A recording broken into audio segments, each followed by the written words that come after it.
De novo, Mateus capítulo 4, versículos de 14 a 16 ao texto.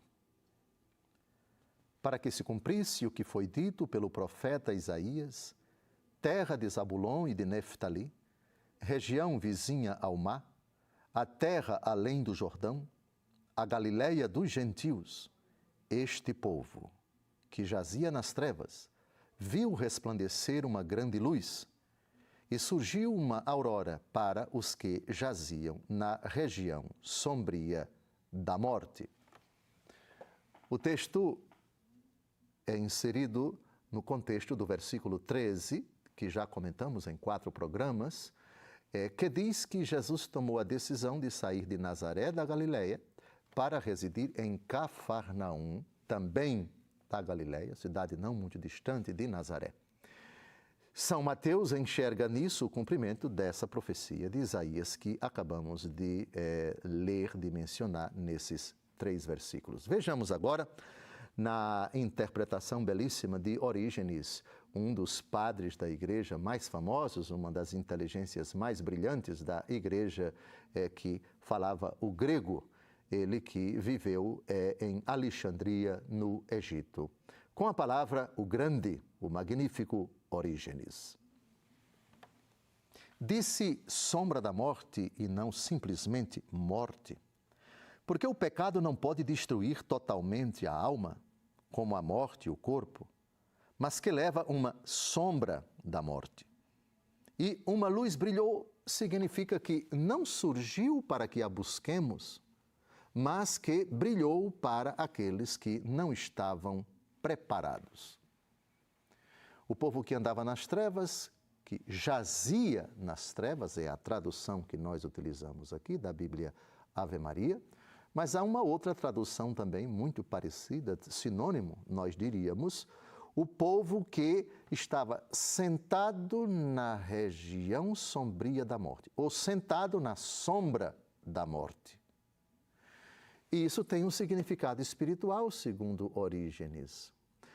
A primeira pontuação é sombra da morte. É diferente de morte.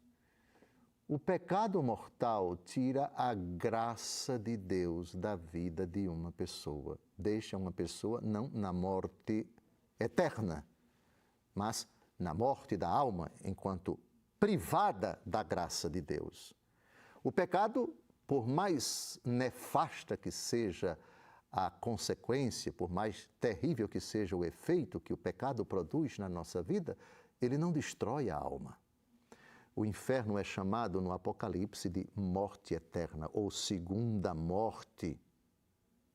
Mas enquanto estamos a caminho, o pecado mortal não destrói a possibilidade de a alma se converter e de voltar-se sinceramente ao Senhor com um arrependimento sincero.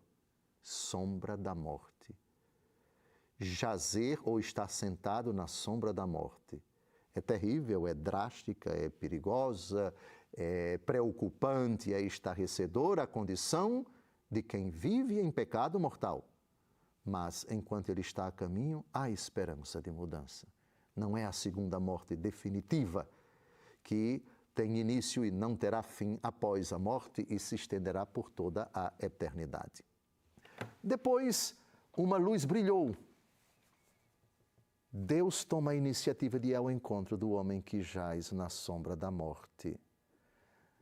Nenhum de nós tem condições de ir até Deus se Deus não ajudar. Quem está nas trevas não tem condições, sem a graça de Deus, de ir à luz. Por isso, é a luz que vai ao encontro daquele que jaz nas trevas.